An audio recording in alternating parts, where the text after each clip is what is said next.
to join us. So to those of you who are already in the Zoom, good evening and welcome to this special event hosted by the the South African Holocaust and Genocide Foundation in partnership with the Goethe-Institut, the Rosa Luxemburg Foundation, as well as the Bet David.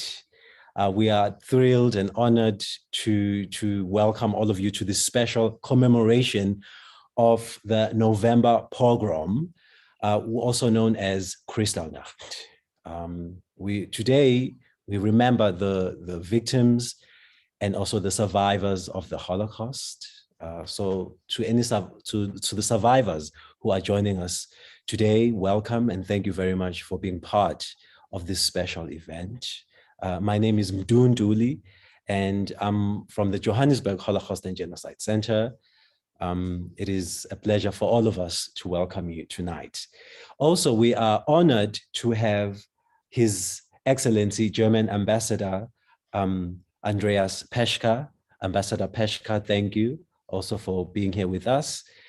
We are honored to have Dr. Christopher Robert Browning, who will be the keynote speaker of tonight's event. So we are thrilled and honored to have you here, Mr. Browning. Thank you very much. Also, tonight's event will be emceed, or the master of ceremony of tonight's event will be Francois Venter from the Goethe-Institut. So when we officially begin the event, I will then hand over to Mr. Venter, who will then proceed with being the master of ceremony. So for now, I'm going to ask you to please be patient with us while we allow people into the Zoom. It will take quite a few minutes because we are expecting quite a large audience for tonight's event. So please be patient with us as our team allows people into the event. In the meantime, I would just like to share with you some few housekeeping guidelines that I would like you to remember throughout the event tonight. Please keep your sound on mute throughout the event because we don't want any background noises that will interfere with tonight's presentation. So please make sure that your sound is on mute throughout the event. However, I do encourage you to use the chat function, which is at the bottom of your screen, to communicate with us. Any questions or any comments that you might have or any difficulties. Yes, good morning. I'm calling in I'm going to have to ask you to please, what a wonderful opportunity to remind you to please keep your sound on mute. So how you do that, by the way, is at the bottom of your screen, there is a microphone image or there's a microphone icon. So if you click on that and there's a red dash across the icon, it means your sound is on mute, so we can't hear you. So please make sure that that red dash is there across your microphone icon. Then you can speak and we won't be able to hear you. So thank you very much for that. As I said, please use the chat function to communicate with us. And also please be aware that this event is being recorded. So if you wish to hide your image from the world, please just again press the video icon at the bottom of your screen and you'll see a red dash and then it means your video will be off. However, if you are happy to keep your image on video, then it's fine. Absolutely, you're welcome to do that.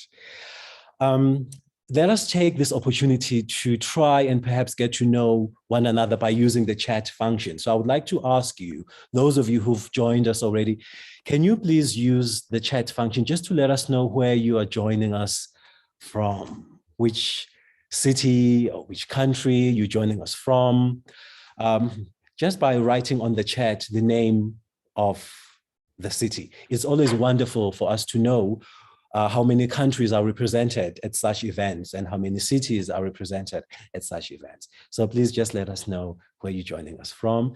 And then when we are ready to begin, I will then hand over to my colleague, Francois, who will then be your master of ceremony for tonight's event.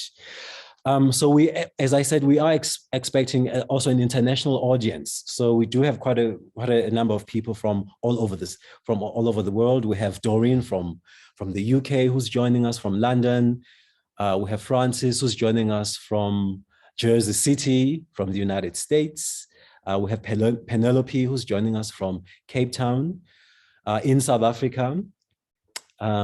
So quite a few people. We also have Nai, I think if I pronounce it correctly, who's joining us from New York City in the United States. And lastly, we have Sunette, who's joining us from Mossel Bay in South Africa. So thank you very much for that. And also for your continued support for these events. So on the night of 9 November 1938, government-led anti-Jewish violence erupted throughout the Reich, in Germany, in Austria, and Sudetenland. These pogroms were staged as an unplanned outburst of national anger over the assassination of a minor German embassy official in Paris. And then thereafter, in 2 days, over 1,400 synagogues were attacked and many were set on fire. And approximately 30,000 Jewish men were arrested and sent to concentration camps. Some 3,500 businesses were destroyed and looted. Jewish cemeteries, hospitals, schools, and homes were vandalized, and more than 100 Jewish people were killed. These pogroms became known as Kristallnacht. And every year on this day, we commemorate this event called Kristallnacht. So we are thrilled today to have Dr. Christopher Browning, who will be our keynote speaker. And we are also thrilled to have His Excellency German Ambassador Andreas, the Honorable Andreas Peschka, who will also address us this evening. Tonight's Master of Ceremony will be Francois Venter from the Goethe-Institut. So we are thrilled to be in partnership with the Goethe-Institut once again. It is now 7 p.m. South African time. I'm going to wait 2 more minutes while we allow more people in. We are expecting a very, very, very large crowd this evening. So my name is Mdunduli, and I'm joining you from the Johannesburg Holocaust and Genocide Center, which is part of the South African Holocaust and Genocide Foundation, with our sister centers in Durban, the Durban Holocaust and Genocide Center, as well as the Cape Town Holocaust and Genocide Center. So those are the 3 centers that fall under the South African Holocaust and Genocide Foundation. So we are thrilled to host tonight's event in partnership with the Goethe-Institut, the Rosa Luxemburg Foundation, and Bet David. So for those of you who've just joined us, I'll just quickly repeat some of the housekeeping rules that I would like you to remember throughout tonight's event. Please make sure that your sound is on mute throughout the event so that we don't have any background noises that interfere with tonight's presentation. However, I do encourage you to use the chat function to communicate with us. If you have any technical difficulties that would like to communicate with us, please use the chat function to do so.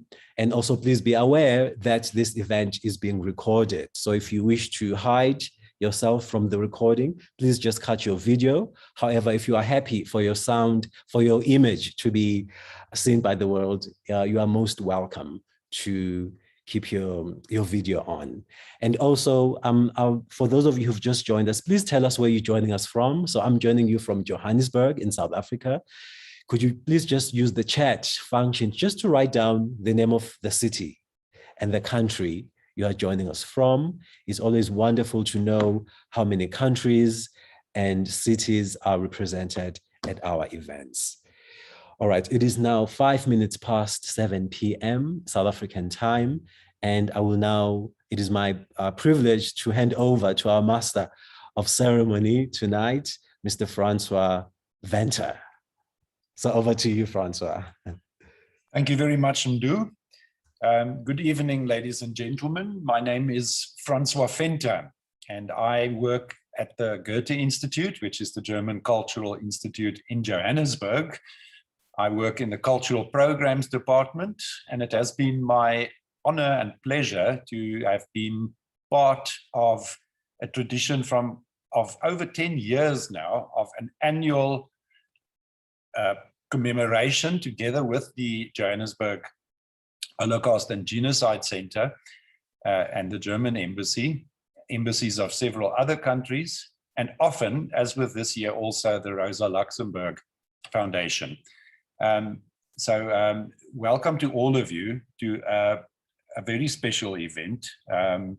I was looking at where everybody are logging in from before the event started, and I thought briefly about the symbology of sitting here. I am right now in the library of the Johannesburg Holocaust and Genocide Center. Against the wall to my one side is an image of a survivor from the Rwandan Holocaust, or genocide rather, of 1994, which was of course the same year in which I suppose my people and Mdu's people came to a reconciliation after a very difficult history in this country. We've got the German ambassador here. We've got Professor Browning, who will be delivering tonight's keynote speech. We have in the guests list, or guest cloud, I suppose you could say, amongst us tonight, several survivors from the Holocaust, their families, so a very special welcome to them too. And apart from His Excellency Ambassador Peshka, we've also got diplomats from various other countries participating tonight. There are members of several museums and information centers. I feel I should make a special notice at this point, mention at this point, there's three sister organizations here in South Africa under the umbrella of the South African Holocaust and Genocide Foundation. So we are also joined tonight by members of the Cape Town and the Durban Holocaust centers. And as I have said already, also some colleagues from the Rosa Luxemburg Foundation. Very special welcome to all of you to this event. It is most certainly a special privilege for the Goethe-Institut as part of its very diverse cultural work in Southern Africa to be part of this event. I keep saying this event. We are talking about the commemoration, the annual November commemoration of what is referred to in the German-speaking world as the November Pogrom. And I suppose one could say in the English-speaking world as Kristallnacht. Our director, Klaus Krischok, who can unfortunately not be with us this evening, remarked last year on the sensitivity around this event and even around the name. What is it to be called? In Germany, the word Kristallnacht was used in the German press by Nazi sympathizing newspapers shortly after the event, which to many people makes it the only real correct term to refer to it. But for reasons of sensitivity, the phrase November Pogrom is more often used in the German-speaking world. But because this is the kind of event that bridges gaps and brings people from very diverse backgrounds together, we call our event the November Pogrom or Kristallnacht commemoration event. So after that rather complex word of welcome to all of you, I would like to start off our program by introducing to you the choir of the Beit David Shul, and they have for some years now, when possible, participated in this event with beautiful music. So we're going to start the proceedings with a piece of music by the choir of the Beit David. תנו לשמש לעלות, לבוקר להאיר, אזעקה שבתפילות אותנו לא תחזיר, מאשר כבה נרות ובעפנית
Thank you so much to Beit David. Your music touches me to the core of my being, and so I'm very pleased to say that we'll be hearing more of the choir later this evening. It is now my honor to introduce His Excellency Andreas Peschke, the Ambassador of the Federal Republic of Germany and South Africa, for a special address. Ambassador, over to you. Thank you very much, François Venter. Good evening, Sani Bonani, dear Talinates, dear Professor Browning, dear friends, guests, ladies and gentlemen. I would like to start with a special thanks to the Goethe-Institut, to the South African Holocaust and Genocide Foundation, and to the Rosa Luxemburg Foundation for convening this event tonight. I think it is a very important event on a very important date in our history, in our German history, but in fact in international history as well. On the 9th of November in 1938, this may sound a long time ago, it was in fact 84 years ago, but what happened on this very day, in the night of this day and in the day after this day, actually is still with us, and it has to be with us, and it needs to remain with us as well. On the evening of the 9th of November 1938, as has been mentioned, the Nazi rulers of fascist Germany organized an unprecedented wave of attacks on Jewish shops, enterprises, factories, and synagogues. This terrible night became known euphemistically, François has mentioned it, as the Kristallnacht, the night of broken glass, but in fact, it was a night of pogrom. These were days of pogrom, so they are rightfully called November pogroms. More than 400 German Jewish citizens were killed. Synagogues all over Germany were burned to the ground. And today we know that the terrible events of this night led to the Holocaust, the mass murder of over 6 million Jews in Europe, organized and perpetrated by Nazi Germany. This is why we need to remember this night, even after 84 years. 84 years. Horror we must never forget, a crime beyond words that must be a warning forever. To make sure that such an abomination of civilization never happens again. Some may say, yes, of course, it will never happen again. The German people learned its lesson from history. Yet, we see a worrying rise of anti-Semitism in Europe and also in Germany. We remember the outrageous attack on a synagogue in Halle, East Germany. And if you can believe the statistics, the frequency of anti-Semitic incidents has actually not decreased. That is why it is important to remember. That is why we need to continued efforts from civil society, as well as from official representatives of Germany and of German society.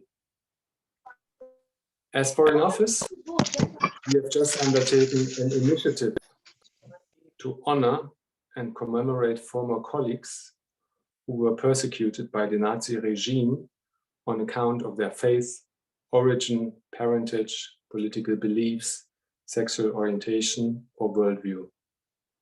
Many of them were Jews. To remember them, there will be 50 Stolpersteine, that means memorial plaques, in the ground with their names at the former seat of the Foreign Office on Wilhelmstraße in Berlin. It is an initiative driven by the current staff members themselves, who delved into the archives to uncover the stories of persecution. I think it is a very good example of a living memory. The moral imperative from all this is never again. Crimes that took place on this very night 84 years ago must never happen again. Crimes like the Holocaust must be prevented forever. And it's our responsibility as the people who live today and who act today, to do our part to make sure that they will never happen again. In my opinion, this is the meaning of the commemoration tonight, and this is the enduring task we all have at hand. Thank you very much.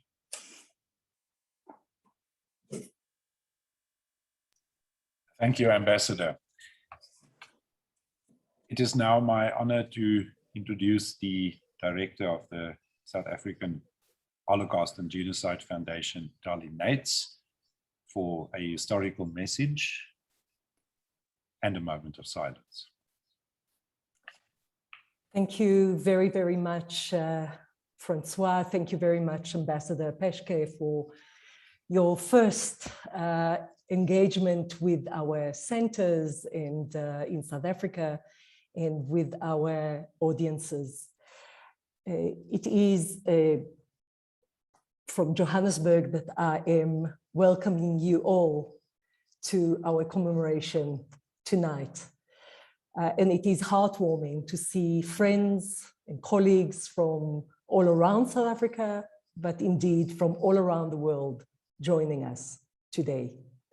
Of course, special welcome to our Holocaust survivors that continue to support our efforts in education and memory. And today, the 9th of November, would have been the 95th birthday of our dear Holocaust survivor, Veronica Phillips, who sadly died in February. And every 9th of November, we always were together, commemorating the sadness, of course, of Kristallnacht, but also celebrating her birthday. She is missed every day by all of us. As the chair of the South African Holocaust and Genocide Foundation, which is the association of the 3 independent Holocaust and Genocide centers in Cape Town, Durban, and Johannesburg, it is an honor for me to start the proceedings of today's commemoration. I am the director of the Johannesburg Center. Mary Kluk, who is with us, is the director of the Durban Center, and Heather Blumenthal, who is also with us, is the director of the Cape Town Center. And I want to welcome everyone for all their teams, our teams from all the 3 centers, including all members of our board of trustees as well. And it is a tradition that we work together with the Goethe-Institut and Rosa Luxemburg Foundation, and indeed with the German Embassy for many, many years, and with Beit David Choir. And we are heartened that we can continue this tradition, even if it is on Zoom. And we are hopeful that next year it can happen also in person.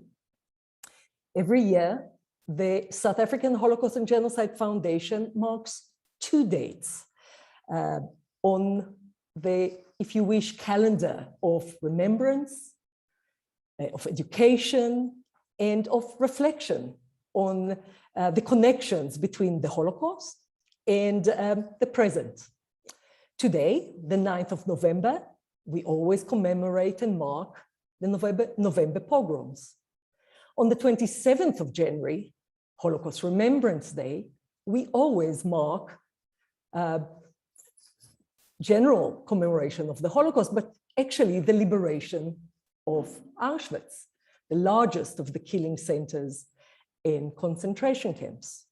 So what was the path from January of 1933, when the Nazis took power in Germany, to the Holocaust, and ultimately to the final solution, the genocide of the Jews, and to Auschwitz? So we need to reflect, and today is a day of reflection.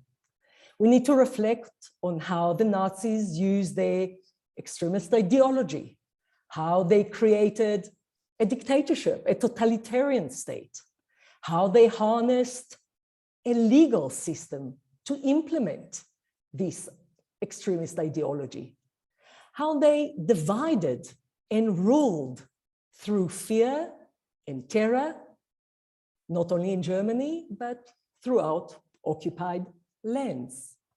How they used sophisticated system of propaganda, fake news, if you wish, and how they use the power of educating the young to create this system, this mass killing that we call today the Holocaust. Within less than 6 years from taking control of Germany on the 9th and 10th of November, 1938, mass pogroms were implemented all around the then Reich, Germany, Austria, and the annexed parts of Czechoslovakia.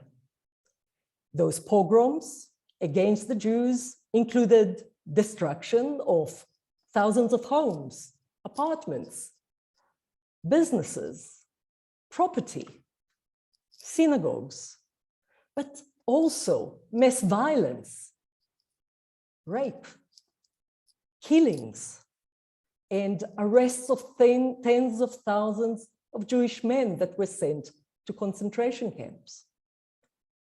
Historians call it, these pogroms, the beginning of the end, or the end of the beginning. Because the rest of the history of the Holocaust is, of course, very much known to all of you, to all of us present here today. It is well documented in the exhibitions of the 3 Holocaust and Genocide centers in Cape Town, Durban, and Johannesburg. And of course, if you join our weekly education programs in the centers and online, you can also learn about these programs there. The Holocaust took place in full view of the world. Millions of people witnessed the crimes committed by the Nazis. Some chose to resist the regime while others collaborated. Some helped the victims, while most were bystanders. Those choices were made by individuals who came from different countries and backgrounds and were motivated by different motives. They either supported or opposed Nazi ideology. They were led by compassion or lack of compassion.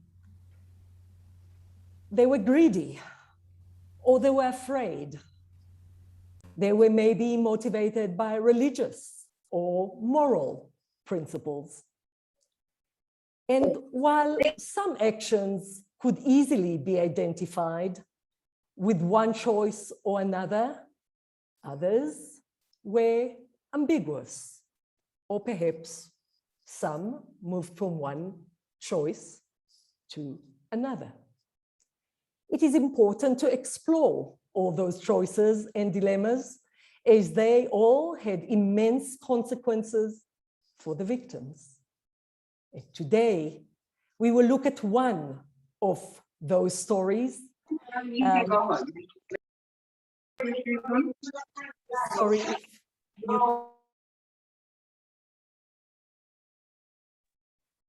Thank you. So today we will look at one of those stories, a story of one that chose to help. Professor Christopher Browning will explore one such individual and his choices and consequences. I hope that by doing that, we can invite you and myself to reflect and make connections to our world today, where the refugee crisis in all continents, in all countries almost in the world, is the worst it has been since the Second World War, and where hatred of the other is sadly again very much present, from anti-Semitism to xenophobia to racism. It's all here yet again. So I would like us all to take a moment to reflect together on what brought us all together today. Yes, remembering the turning point of Kristallnacht, the November pogroms, but also its lessons and applications for today. May we take a moment of silence together.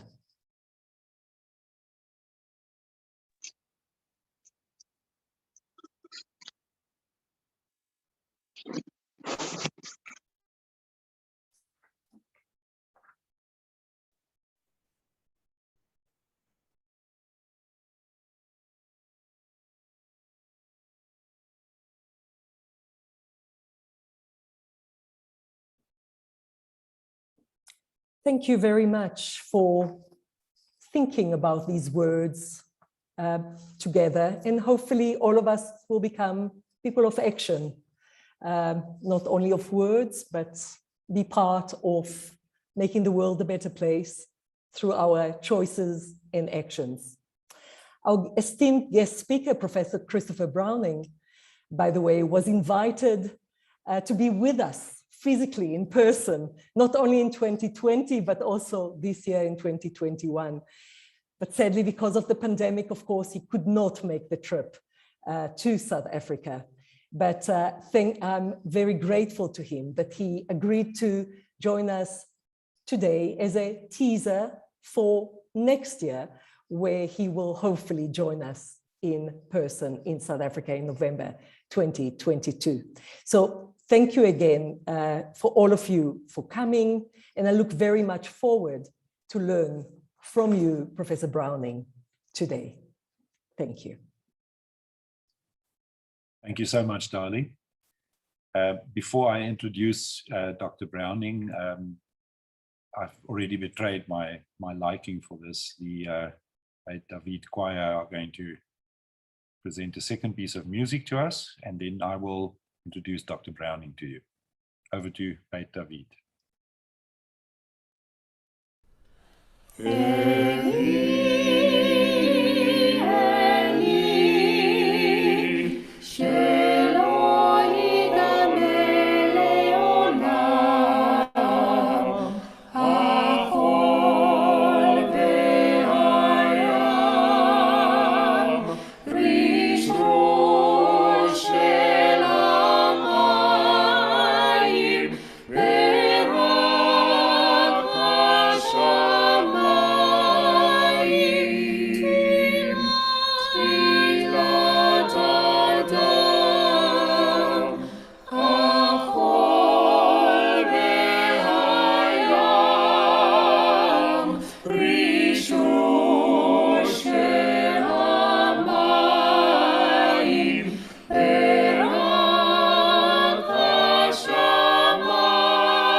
Thank you so much, Beit David.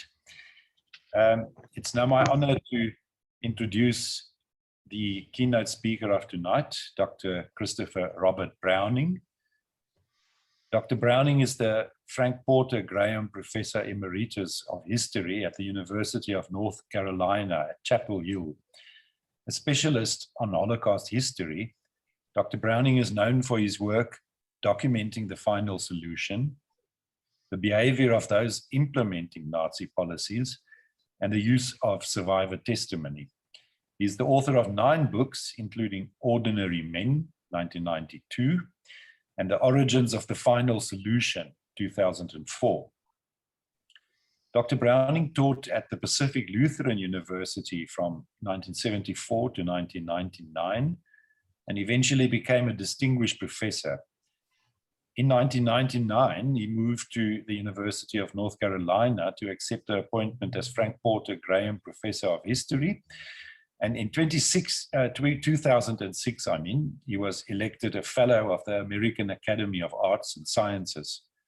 After retiring from the University of North Carolina in 2014, he became a visiting professor at the University of Washington in Seattle. Dr. Browning has acted as an expert witness at several Holocaust-related trials, including the second trial of Ernst Zündel in 1988 and the infamous Irving versus Penguin Books Limited trial of 2000. This evening, as Charlie has hinted, we will be told of a particular story from this history. And to be specific, it is the story of Tracy Strong Jr. and Le Charbon-sur-Lignon. The title of the address is From Humanitarian Relief to Holocaust Rescue. Dr. Browning, over to you. Thank you very much. I'm very happy to be visiting with you by long distance. And as Tally noted, I hope very much that next year I will be in South Africa in person. As Holocaust studies came of age in the 1980s, Raoul Hilberg suggested that the study of the Holocaust could be divided into focusing on 3 different groups: the perpetrators, of the victims, and the bystanders. The issue of the bystanders was, I think, the most difficult of those categories because, in effect, it stretched all the way from those who were the most callous parasites and beneficiaries of the persecution of the Jews on the one hand, to those who risked everything to help them. And so it made sense eventually to, in effect, create a subfield of study of Holocaust rescuers. And that has become a focal point, I think, within the wider study of Holocaust that has gained momentum over the last decades. Even that field, Holocaust rescue, I think has at least 4 different points of focus. One is those who focus on the international aspect of rescue, or in some cases, the lack of rescue. What did FDR and the American government do? What did Pope Pius XII and the Vatican do? What did Great Britain do or not do? And often, in fact, the study of international rescue has been the study of the lack of international rescue. It has been, in a sense, a kind of accusatory study in which the failure of powers outside of Europe to do the maximum and usually do the minimum in terms of what could have been done in hindsight. A second focus is on sort of the national focus. And of course, here Denmark is often seen as the template when 6,000 Danish Jews were managed to be transported across the straits to Sweden in the fall of 1943 to escape Nazi deportation.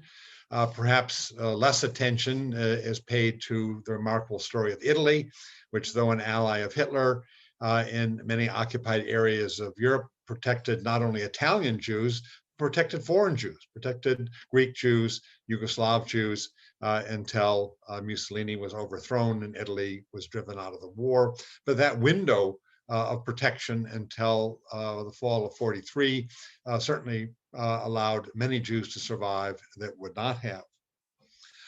A third area are looking at various organizations or communes that engaged in rescue. Organizations like Goethe in Poland, or Varian Fry's American Rescue Committee, or towns. And here Le Chambon is perhaps the template of a town that became a rescue center in which the ethos of the town, the spirit of the town led them to work together to provide haven of rescue for those in danger. And finally, there's of course individual rescue.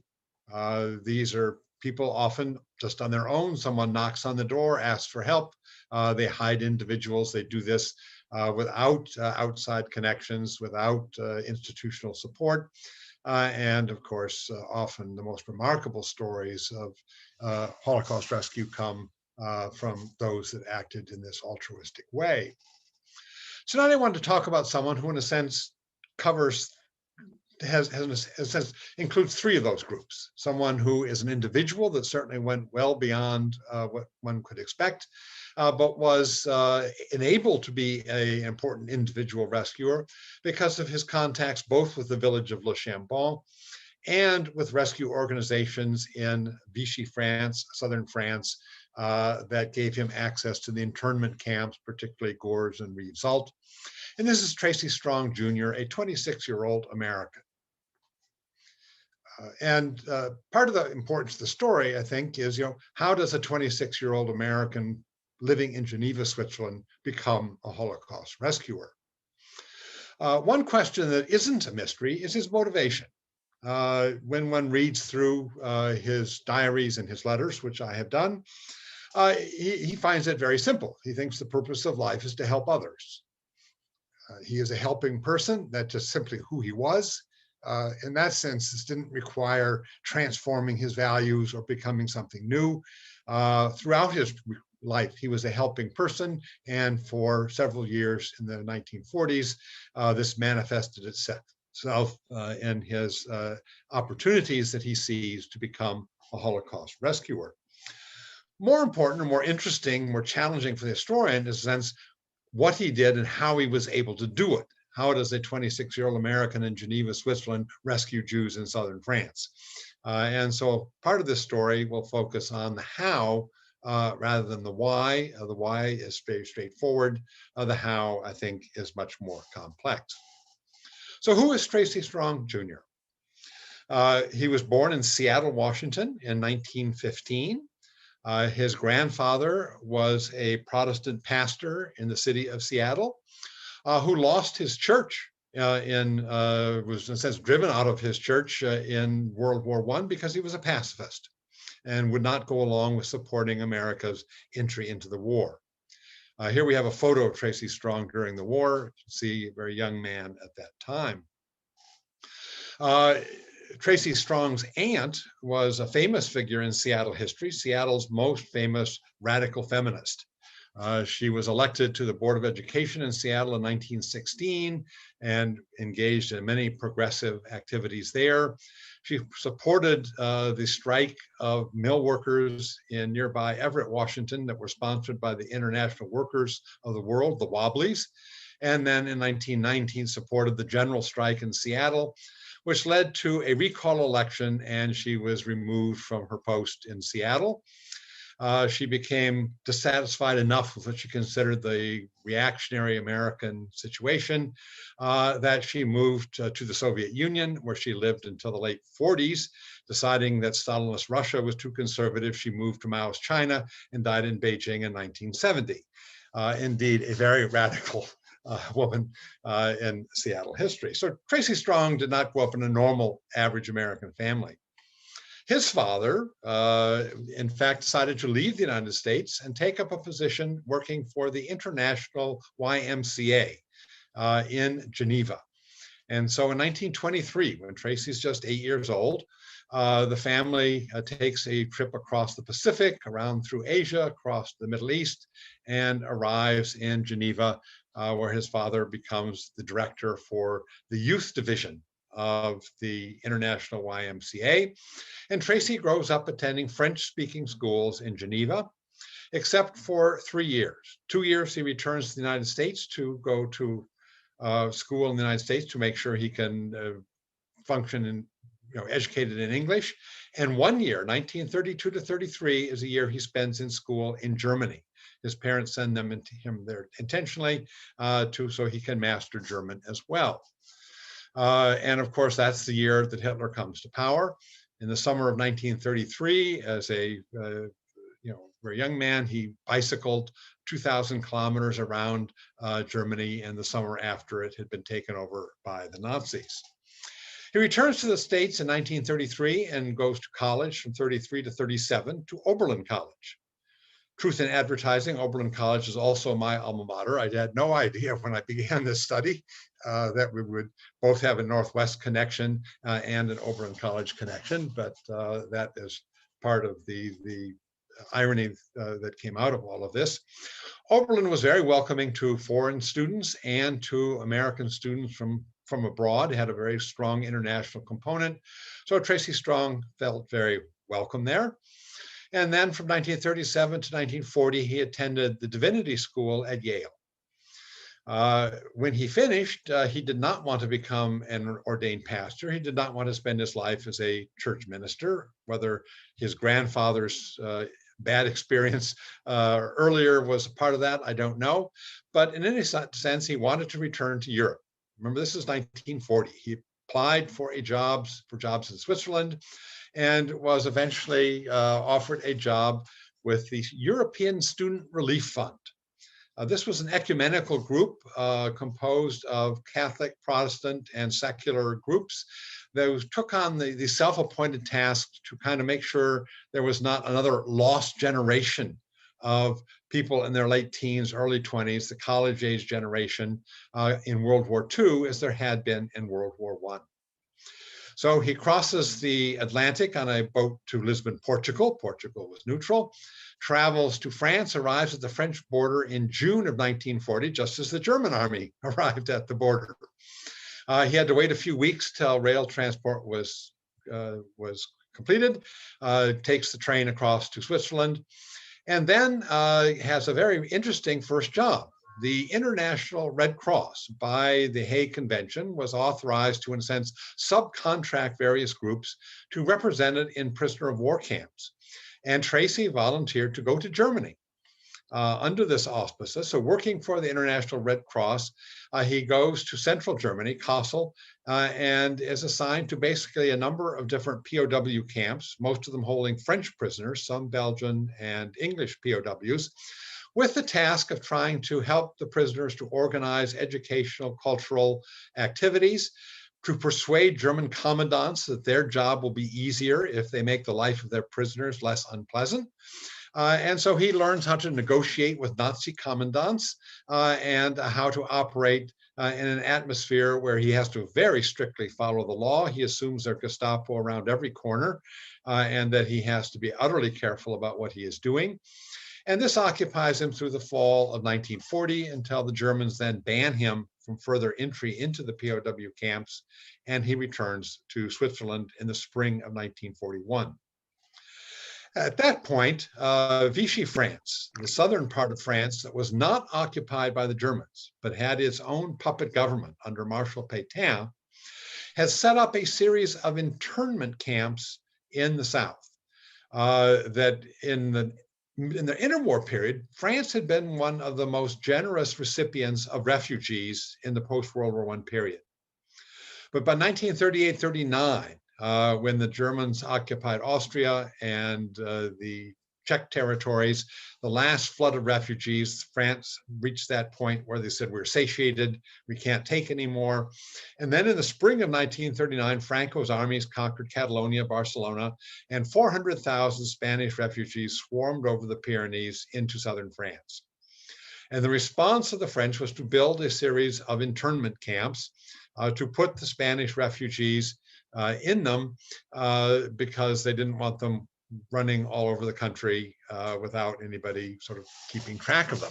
So the origins of these camps were not built for Jewish refugees from Central Europe, but built for Spanish refugees from Franco's Spain. Most of those refugees were able eventually to get out, to either emigrate abroad or find jobs and positions in France or deciding to return to Spain. But when the Nazis invade France in 1940, and there is a second flood of refugees, this time a large number of Central European Jews fleeing from Belgium, Holland, northern France into southern France. And the Germans in turn round up the Jews of Alsace and expel them en masse, and even round up the Jews of Baden and Pfalz. These are German Jews within German boundaries, and put them on trains, 10,000 German Jews, and expel them to southern France. The Vichy government then reopened these camps, or didn't reopen them, they simply now repurposed them. And alongside the remaining Spanish refugees that are still in them, they are now flooded with Central European Jewish refugees that are, in a sense, the second generation of internees in these camps.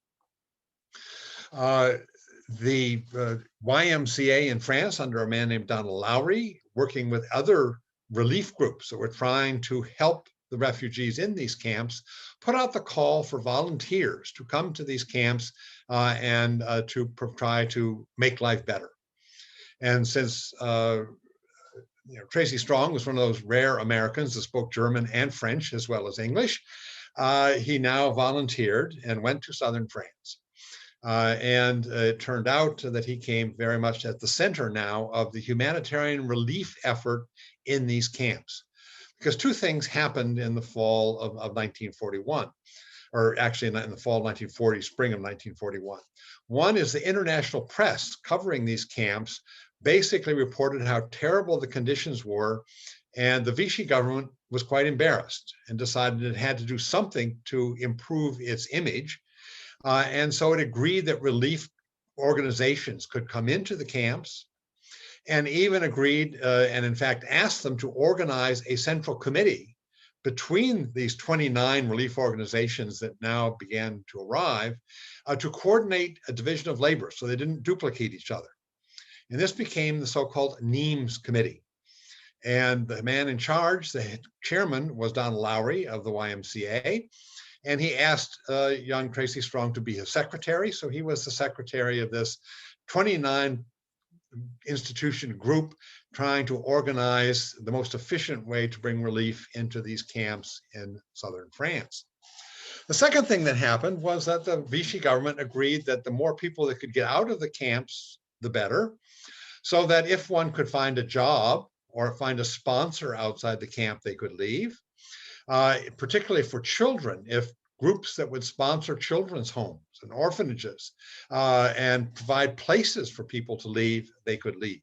So you couldn't walk out of the camp on your own, but if somebody came and said, we will take responsibility for them, then you could be released into the hands of some group, some institution, and the French were glad to reduce the number of people in the camps because of their desire to improve conditions enough that they would not have such a bad reputation for the terrible condition in these camps that had spread through the international press.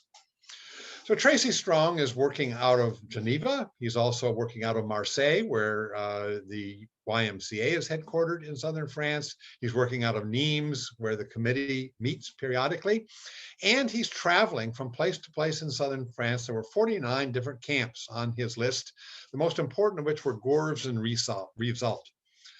Gours at the west end of the Pyrenees, Rivesaltes at the east end of the Pyrenees were the two biggest of these internment camps, and where he spent the most of his time because that's where the largest numbers were.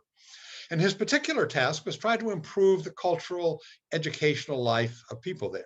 He brought musical instruments into the camp so they could have concerts and that. He brought in materials for writing for people who wanted to write, and he brought in other kinds of entertainment, procured a movie projector that would move from camp to camp. So every month they would see a new movie in each of these camps as this itinerant movie projector would make its way around. So his particular task was to try to make life a little less unpleasant, less boring in these camps. Over the course of 1941 into 1942, he became increasingly discouraged. And like many humanitarian relief workers, he experienced what we would now call burnout, the increasing realization of the futility of what he was doing. Particularly in the winter of 41-42, food became very scarce. There was great hunger in the camps, even starvation. And he found that trying to get people to come to language classes or to attend concerts when they could hardly stand up for malnutrition was just a very futile prospect. Let me quote from one of his letters. I see clearly the importance of giving an intellectual and spiritual aid in the camps, but it's quite another thing to accomplish this when you have someone in front of you who is liable to faint any minute because of malnourishment. And he characterized his attempt to set up cultural activities in these camps as, quote, growing roses on barbed wire. And so he was becoming increasingly aware that what he was doing really was a kind of putting a Band-Aid on a hemorrhage. It just was not working. And he was also experiencing great physical debility, really. The very job of coming into France, traveling around, was absolutely exhausting. There were very few trains. He learned to sleep 3 hours a night sitting on his suitcase in the aisle of a rare train that he could catch a ride on. Living off the ration books he got without the chance to work with the black market because you weren't local and didn't know who to contact. He would leave Geneva, and within 3 weeks, he would lose about 12 pounds. And then after a month, he'd have to go back to Geneva, as he said, to fill up and regain his lost weight before he could return to France again. So it was a physically exhausting as well as a psychologically exhausting task that he had taken on. Nonetheless, in December 1941, when he had an obvious chance to leave, he did not. In December 41, of course, Germany declared war on the United States after Japan had attacked at Pearl Harbor. It was not clear whether Vichy France would follow Germany in declaring war on the US, and he was advised to leave. And he said, no, I will stay, realizing that, of course, if war was declared, as he put it, I will soon be on the inside of the internment camps instead of on the outside, that he was risking that he would lose his freedom and that he would be interned as an enemy alien if Vichy France declared war. They didn't, then he was able to continue, but he didn't know it at the time and was well aware of the risk that he was running. But most important for Tracy at this point was the decision to reorient what he was trying to accomplish. And over the course of the winter of 41-42, particularly in the fall of 41, he made the decision that it was far more important to get people out of the camps rather than to improve their life in the camps. And this is when he began to make his connection with Le Chambon. And he did it through his Swiss connections. The Protestant, Le Chambon was a Protestant village in the Midi. This is a mountainous rural area. And the head of the Protestant or Huguenot congregation there was a man named André Trachma. And when André Trachma had heard of the terrible conditions of the camps and the internment camps, he had gone to the head of the Quaker Relief Group, the American Friends Service Committee, and asked if he could volunteer to work in the camps. And the head of the Quaker Relief Committee had said, no, much more important would be if you would use your influence in Le Chambon to welcome people to come out of the camps. And in fact, they connected with a Swiss group, the Swiss Child's Aid Group, to finance the renting of a hotel in Le Chambon. Le Chambon operated before the war often as a kind of summer vacation area high up in the mountains. It was cooler. People who wanted to come there also for sanitarium reasons, clean air. They had a fair tourist industry in the town and various housing of pensions, pensions and hotels that now during the war, of course, were unused. So that Le Chambon arranged for the first haven, the first child's home through the Swiss, funded by the Swiss Child's Aid Society in 1941. And Tracy heard of this through another connection in Switzerland, a man named Charles Guillon. Charles Guillon had been Trachma's predecessor as the pastor in Le Chambon, had then become its mayor, and then resigned as mayor in June 1940 because he wouldn't take an oath to the Vichy government, but had strong connections in Switzerland and knew Tracy's father.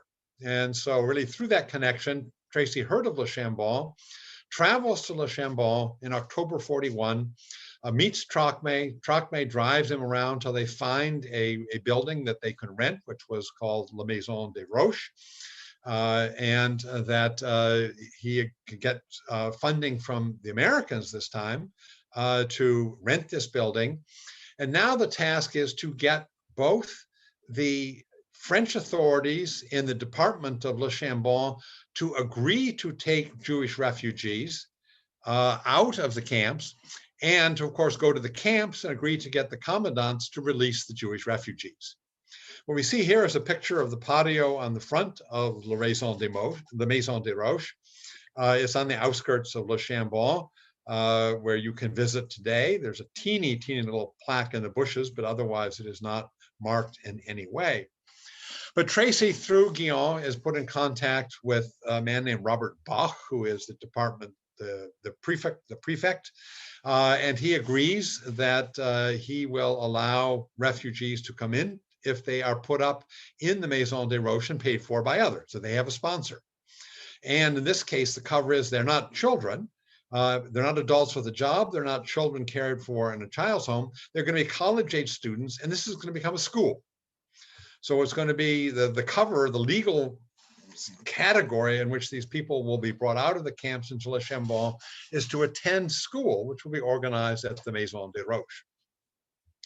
Tracy then goes to the camps, negotiates with commandants, and begins to get people released from the camps.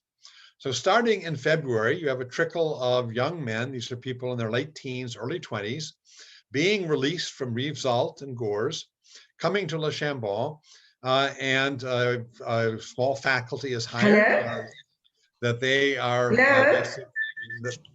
I'll suck this bloody call up.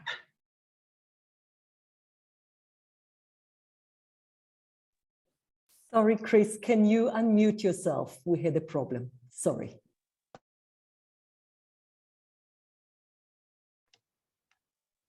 Okay, am I back on? Okay. So Tracy begins to select people out of the camps and bring them to Le Chambon, where they are registered as students resident in the Maison des Roches. By late spring, he has 30 students there. 21 of them are Jewish, others are Spanish refugees, but the bulk are Jews from Central Europe. And that they attend class, and they also do work for the local farmers who are helping to feed them. So it is a kind of very clever arrangement that he works out where these people are embedded into Le Chambon society. In the summer of 1942, Tracy goes back to Switzerland. Some of the other volunteers for the committees he's been on have left, and he is tied up in a sense with administrative work in July and August in Geneva. But it is in late July, early August that he begins to hear about the catastrophe that is taking place in France. And this is the beginning of the deportations. Now, the Vichy government, up until the summer of 1940, had been very resentful and about the Jewish refugees being driven into the South, turning the South into kind of a demographic dumping ground for people the Germans did not want. And above all, the actual shipping to southern France of German Jews from Baden and Pfalz, from the Rhineland. And they kept complaining to the Germans that the Armistice Commission, where the two negotiated, won't you take these people back? And the Germans, of course, kept saying no. And then suddenly in June of 1942, the French, instead of pushing on a closed door when they came and said, won't you take these people back, found that they were pushing on an open door. And the Germans said, we will not only take these people back, we will take all 150,000 foreign Jews in France. And as long as you give us the 150,000 foreign Jews, we will then take all the 150,000 French Jews. And the Vichy government agrees. and not only agrees to that, they will use the French police to round these people up. They will use the French bureaucratic card files to keep track of where they live so they can be caught. And they agree that part of the quotas will be met in 1942 by 10,000 Jews from the unoccupied zone. This is a territory where there are no Germans. That the French will take Jews in southern France, bring them to Paris, to the transit camp, and then turn them over to the Germans for deportation into the Third Reich, which of course we now know were trains to Auschwitz. So this is the agreement that is reached in June of 42 between Vichy government and the Germans. The roundups begin in the north of France in mid-July. And then the Vichy government begins to fill the 10,000 quota by first taking people out of the internment camps, and then taking the lists of people they released from the camps and where they live. So on August 26th, the French police arrive in Le Chambon to round up the Jews that are there, following what Tracy had done with the second house, safe house in Le Chambon. A number of other agencies had done the same thing. So Le Chambon is filled with a number of houses that are filled with Jewish refugees, and the Germans have basically know where they are because the French prefects have agreed and have the list of the people that have gone there. So sorry, it's not the Germans, the French know who is there and come back on August 26th to get them. Fortunately, somebody, probably the prefect Robert Bach, or at least somebody in his office, warned Le Chambon ahead of time. And when the Vichy police arrived with a whole caravan of buses to load people onto, there is no Jew in Le Chambon to be found. They have all dispersed into the countryside, hidden by local farmers who they have been working for over the summer. And the Vichy police come up totally empty-handed. And they wait there 3 weeks, and finally realizing that nobody's going to betray the Jews, no one's going to turn Jews in, they finally trundle off and go away. In the meantime, the Jews that have been hidden in the countryside, the move is to move them from France and smuggle them over the border into Switzerland.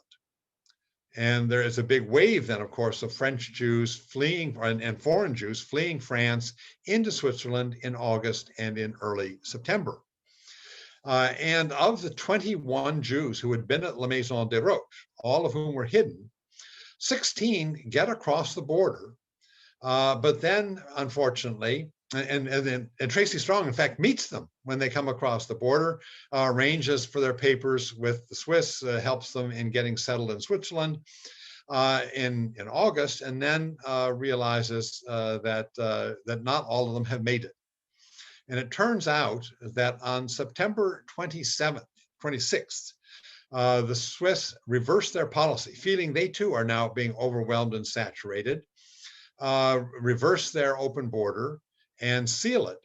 And so Jews who try to come in thereafter, if they're caught, are sent back into the arms of the Vichy police. This is, of course, what happened to the parents of Charles Friedlander. If you've read his just extraordinary memoir, that his parents tried to cross into Switzerland and were turned back and sent to Auschwitz.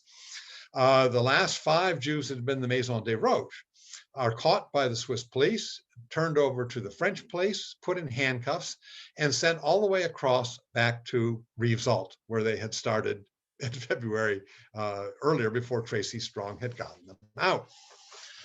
Tracy has been seeing this from the Swiss side, helping people who are coming in, and then decides in September he must go back into France and to see if there's anything to be done.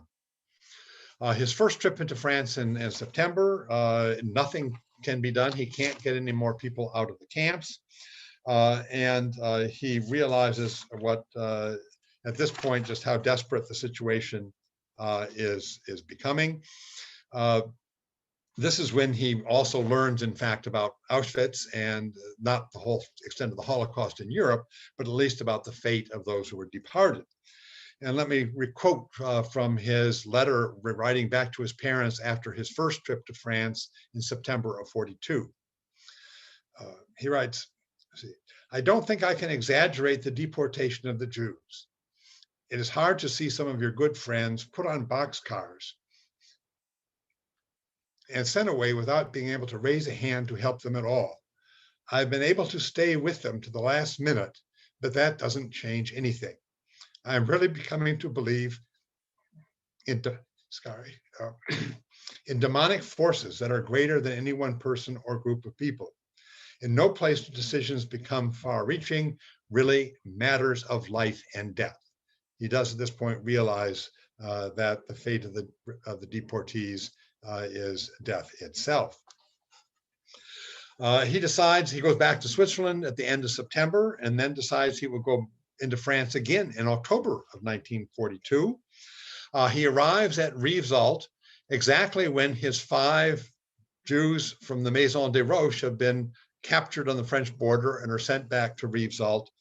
And this time he finds a way to spring them. He was working with a French Protestant relief group called CIMAD. And CIMAD apparently had some connection with the Swiss diplomatic corps and was able to get Swiss visas for these 5 Jews. And Tracy then was able to negotiate, even though this was against Vichy policy, for their release from Rivesaltes and a safe conduct pass to travel across France from Rivesaltes to the town of Annemasse, a French town on the Swiss border, where there was a Swiss consulate where they could pick up the visas that CIMAD had procured for them. So they had papers that released them from the camp and safe conduct passes to travel through France that Tracy had gotten them, and visas from Switzerland waiting for them that CIMAD had gotten them. And they are released from Rivesaltes in early November. Tracy, once he has procured this, jumps the train for Switzerland, crosses from France to Switzerland on November 6th. And this, you must remember, is exactly when the American army is invading Vichy France colonial territory, Algeria, in North Africa. And there's a shooting war between Vichy France and the Americans briefly. And Tracy crosses the border into Switzerland 1 hour before the border is closed for Americans, and he would have been arrested and interned as an enemy alien. So he gets out of France by the skin of his teeth. The people he's gotten out of Rivesaltes get to Annemasse just as the German army is moving into unoccupied France. So the German army and the 5 young Jews arrive in Annemasse at the same time. Unfortunately, it's a Friday afternoon, so the Swiss consulate is going to be closed for the entire weekend. But they are hidden in Annemasse over the weekend. They get their visa Monday morning, and they're able to illegally leave France through the garden of a monastery that backs up on the Swiss border. They leave France illegally. They're immediately encountered by the Swiss police, but they enter Switzerland legally because they now have visas. And Tracy Strong meets them at the train station in Geneva. It takes them to his apartment, gives them pastries and hot chocolate. So he did spring the last 5 of the 21 Jews that had been at the Maison des Roches by the narrowest of margins. Tracy is then trapped in Geneva thereafter because there's no neutral territory. He spends up until 44 basically in Geneva, unable to engage in other activities, certainly not in France. And then in 44 volunteers when the border opens, goes to London and volunteers for the American Army and ends up in Berlin in 1945, where what does he do? Sets up a program for rescuing German youth in the chaos of collapsed and bombed out Berlin. Once again, an example of who he was. I think that the story is important, I think, for a number of reasons. One, of course, it shows us what an enterprising person who wanted to do the most he could do, what they were capable of doing. But it also sheds light onto, in a sense, on 2 wider problems, or 2 wider, I should say, historical controversies. One is what is often referred to as the memory wars over Pastor Trocmé and Le Chambon. And the second is the so-called French paradox. How was it that France, with an anti-Semitic Vichy regime working with the Germans, Nonetheless, 75% of French Jews survive and only 25% of French Jews are lost. Why is the casualty rate in France so much lower than in, say, the Netherlands when you had a collaborating regime? And the Tracy Song story, I think, sheds light on both of those issues, which is what I would close with now. First, the memory war over Le Chambon. The events in Le Chambon were relatively unknown until a man named Philip Hollier, a professor of philosophy at Swarthmore College in Pennsylvania, encountered the papers that Trocmé had left in the Swarthmore archive for reasons that are not quite clear, and then wrote a book called Let Less Innocent Blood Be Shed. And Philip Hollier was a believer in nonviolence. Trocmé had engaged in nonviolent resistance as a kind of exemplary figure, had toured the United States after the war, preaching this as a kind of example of successful nonviolence. But it really is with Philip Hollier's book that he suddenly becomes kind of a Holocaust rescue hero. And Le Chambon now is elevated. People are aware of this extraordinary town. And much more of Trocmé. But at the same time, in France, this led to some resentment and jealousy that Le Chambon, what was referred to as the Chambonization of rescue in the Midi, in this general area, and the sanctification of Trocmé at the expense of many other people who'd engaged in rescue as well. Because the whole region had in fact been receptive to Jews. No other town, I would insist on this, unless people know something that I don't, no other town actually opened whole buildings to house refugees and then went out and proactively recruited refugees to come and fill them. These aren't just people that let refugees come. These are people that went out and hunted for refugees to help and place them there. They more or less reached an agreement with the local French resistance that they would not have fighting in this area, so that this nonviolent resistance would not attract German worry, and the Germans adopted a kind of live and let live, to the extent that the Germans came and requisitioned 3 hotels for wounded German soldiers to recover. So you're in the same town, you had 3 hotels filled with wounded Germans, side by side with hotels filled with Jewish refugees, and everybody lived and let live. So this was an area where nonviolence was kind of the agreed upon ceasefire, and this could all go on. Some in the French resistance who engaged in life-risking physical resistance elsewhere thought that they weren't getting enough attention, and others in the region thought that Le Chambon was getting too much attention. And so there were some hard feelings until a whole conference was held in Le Chambon in 1990. Everybody got to come and tell their story. And people realized that this is not a zero-sum game. You know, the more rescuers and the more people that help, the better. We want to know about all of these stories, and they all basically came out. And subsequent French scholarship has very much embraced a wider story at which Le Chambon and Trocmé are at the center, but there are many other worthy helpers that made all of this possible. Sometime later, an English-speaking author, Carolyn Moorhead, wrote a book called The Village of Secrets. And in The Village of Secrets, she basically has her publisher claim she was going to tell for the first time the true story of Le Chambon, and that she's going to engage in what we refer to as myth busting. And so she engaged in basically saying Trocmé and nonviolence were a small part of this story, that all the other rescues, and particularly female rescuers and non-Protestant rescuers, and all the list of, it reads like a 2015 diversity list, not a 1940s who's who list, and that basically, again, sort of accused those who had written about Le Chambon up to this time of neglecting X, Y, and Z.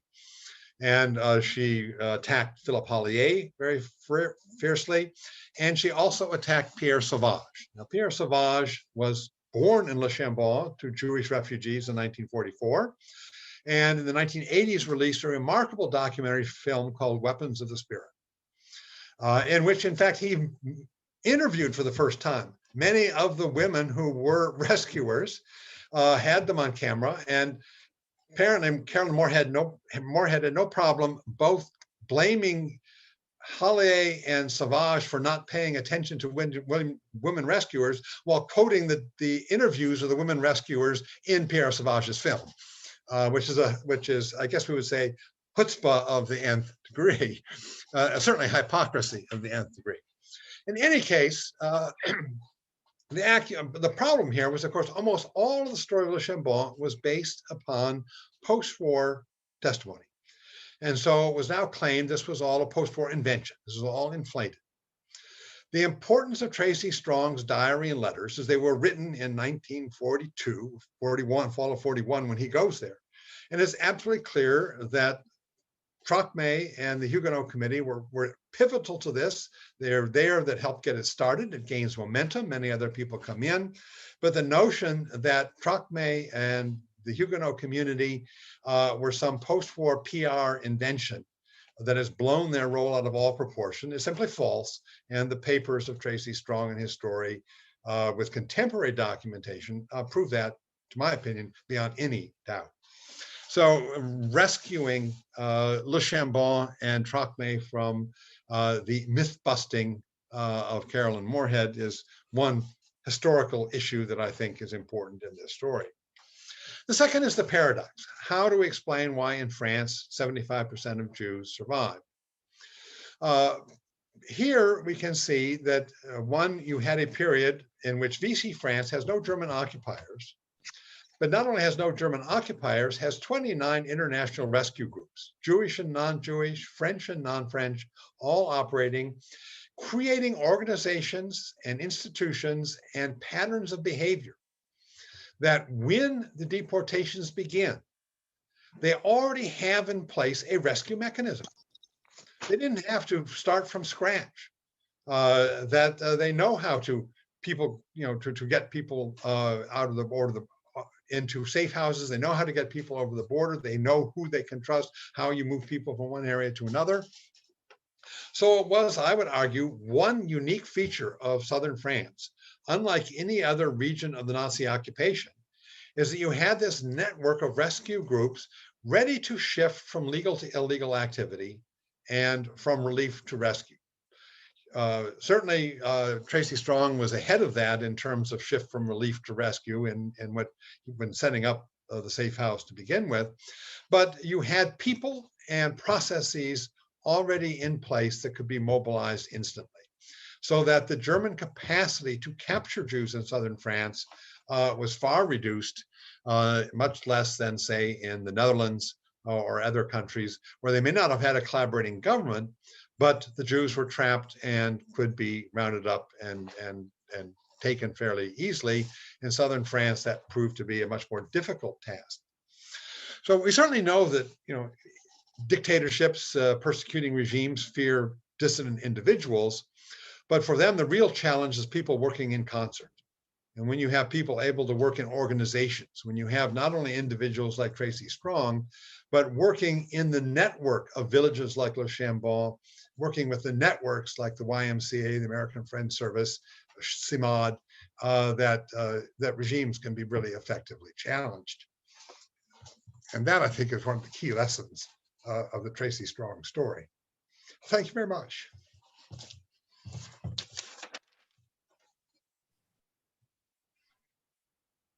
Thank you very much, Dr. Browning, for a very, very thought-provoking storytelling session and analysis. Highly appreciated. I'm now going to introduce you to Fredson Gilenge from the Rosa Luxemburg Foundation, who will say some words in closing and some words of thanks. Thank you very much. Fredson, over to you. And after Fredson, we will have the last two pieces of music from Beit David. Good evening, everyone. I hope you can hear me. Thank you. Thank you so much. Thank you, Tali. My name is Fredson Gilenge. I am a program manager with the Rosa Luxemburg Foundation. And for us, is a great honor to be part of this process, of which we have been for some, I would say for many years now, working in a great cooperation with the Johannesburg Holocaust and Genocide Center, with the Goethe-Institut, with the German Foundation and others. And why do we do that? Because in our program for this particular region, but also inspired in the work that we do globally as a foundation to build a peaceful democratic society, history, remembrance, and anti-discrimination play a central role. And as the years go on, we have more and more proofs of the need of taking history more seriously. In our region particularly, I would mention maybe two reasons why we engage in events or initiatives such as this one. One, because the history of our region has been shaped by extreme violence. Just to give two examples, the Herero and Nama genocide took place in this region, just here in Namibia. The other one is the apartheid. Apartheid was extremely violent and also shaped the South African society and still shapes, and we can still feel today the impact of apartheid in our society as a form of extreme violence. The second is that even today, as we gather here and we reflect, we're still under the threat of extreme forms of violence. One is xenophobia, something that, a theme that the Johannesburg Holocaust and Genocide Center has also been dedicating effort into studying and reflecting about. The other one is just here, what's happening in Mozambique, terrorism. So these are just two examples of extreme events happening in our region that drives us as the Rosa Luxemburg Foundation in partnership with organizations such as the Johannesburg and Holocaust and Genocide Center and others to conduct reflections like this. Because at the end of the day, what we want is to bring the past to the present in order for these events, like we say at the beginning, not to happen again. So I would like, in the name of the Rosa Luxemburg Foundation, and also in the name of the organizers of this event, to thank you, Professor Browning, for accepting our invitation and for joining us. This is, I need to maybe stress, is the most important event that we organize yearly as part of this cooperation with the Johannesburg Holocaust and Genocide Center, the Goethe-Institut, and the German Embassy. So thank you very much. And I would also like to appreciate everyone that was involved in the preparation of this. Tali, thank you very much. Thank you, your team as well. Thank you, Mr. Ambassador. And thank you, the people at the Goethe-Institut and everybody that today joined us to attend this event. That was actually for the very first time, at least in my life, in my poor knowledge of the history of the Holocaust, we were introduced to a positive story of someone who actually tried to, do positive things. We get very little stories of positive behaviors in the context of the Holocaust. So once again, thank you very much, everyone. Thank you, Fredson. And from my side and from the side of the Goethe-Institut, also thank you to all of you who were here this evening and were part of this very special commemoration. As I said, we close the event now with two last pieces of music by the choir of Beit David. Good evening and please be safe. Enosh kechatzir yamav, ketzitzas adek el yatzis, ki ruach avramo, ve'eneno, ve'lo yakirenu, od mekomo, ve'chesed Adonai, me'olam ve'ad olam, al yireh.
You are muted. Sorry about that. Thank you very much. I was saying thank you to the Bet David Choir based in Sandton, Johannesburg. Thank you very much for that music, that moving, wonderful music. Thank you very much. Thank you to His Excellency, Ambassador Andreas Peschka, Ambassador of the Republic of Germany in South Africa. Thank you very much for joining us and for your words. Thank you very much to our keynote speaker, Dr. Christopher Browning, for that excellent, really inspiring presentation. I really want to echo Fredsin's words that we are so great. It's so nice to have a positive, inspiring story from this atrocity. So thank you very much for gracing us with your presence this evening. Thank you very much.